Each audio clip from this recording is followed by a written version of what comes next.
Okay, we had our customary phone drop, so we're going to get G. Edward Griffin back on. In fact, let's just have Genesis do it. Give Genesis his phone number, and we'll just go with the Genesis phone system and test that out that way. Again, G. Edward Griffin is our guest today. And while we're getting G. Edward Griffin back on the line, again, I'll just point out that he is in the film Fall of the Republic. Fall of the Republic, America's Last Stand, Make the Choice, Liberty or Tyranny. Fall of the Republic documents how an offshore corporate cartel is bankrupting the U.S. economy by design. Leaders are now declaring that world government has arrived and that the dollar will be replaced with a new global currency. President Obama has brazenly violated Article 1, Section 9 of the U.S. Constitution by seating himself at the head of the United Nations Security Council, thus becoming the first U.S. president to chair the world body.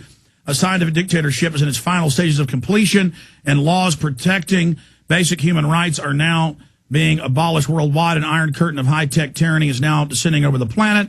A worldwide regime controlled by an unelected corporate elite is implementing a planetary carbon tax system that will dominate all human activity and establish a system of neo-feudal slavery. The image makers have carefully packaged Obama as the world's savior. He is the Trojan horse manufactured to pacify the people just long enough for the globalists to complete their master plan. The film reveals the architecture of the New World Order and what the power elite have in store for humanity. More importantly, it communicates how we, the people, can retake our government, turn the criminal tide, and bring the tyrants to justice. Fall of the Republic, available on DVD at INFOWARS.com. Okay, going back to G. Edward Griffin, our line drop to you. Continue where you left off, sir. Yeah, I don't know what happened. All of a sudden, I was talking to a dead phone. But anyway, it was probably the universe speaking to me because I realized I was digressing from your initial question, which is why do these people always, gravitate toward government? And the word that was used was the super rich or the very rich. Well, actually, in the beginning of this country, America surpassed the rest of the world through a very simple principle. It's called free enterprise competition.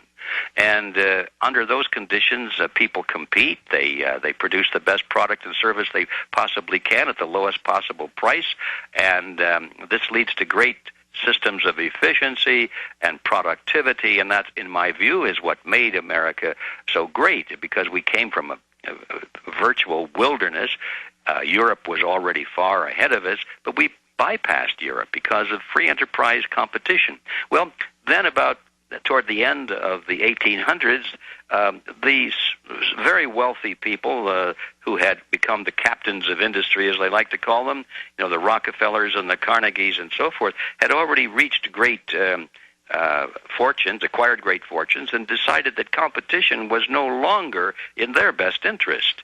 And they began to look for ways to eliminate competition. In fact, John D. Rockefeller said it best. He's quoted by all of his biographers.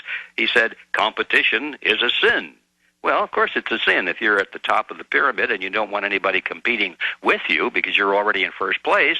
Then you say competition is a sin.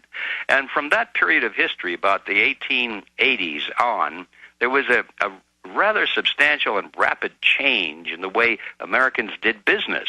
Instead of free enterprise competition, they began to coalesce into cartels and form monopolies, and to go into partnership with government to pass laws, always in the name of protecting the people, but laws which in reality eliminated competition and was able to throw competitive advantage in the direction of those with political influence.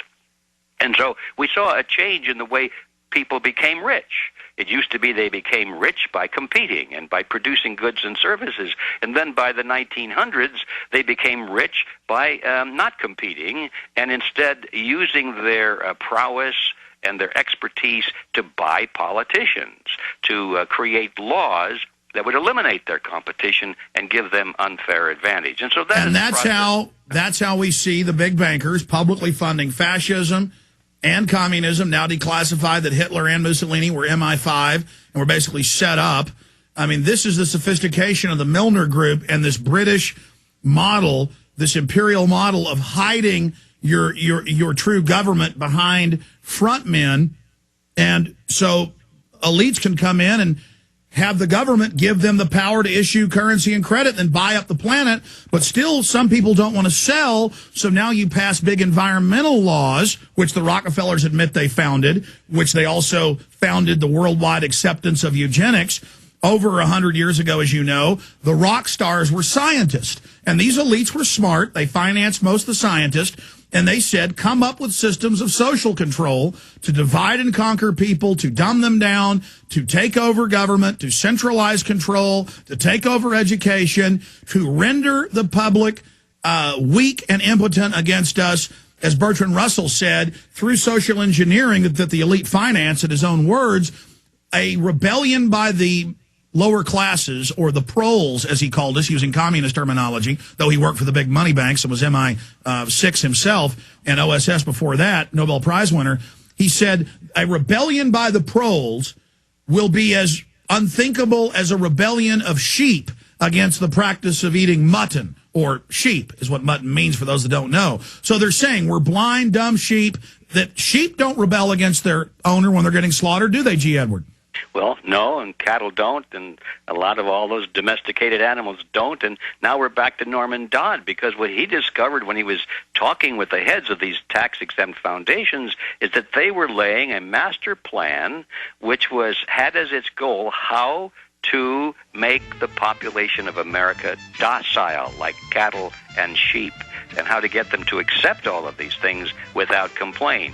And the strategy they came up with was absolutely brilliant. Stay there. We're going to talk about that strategy on the other side, then bring it forward to current times and then the future with G. Edward Griffin. I'm Alex Jones. This is the GCN Radio Network.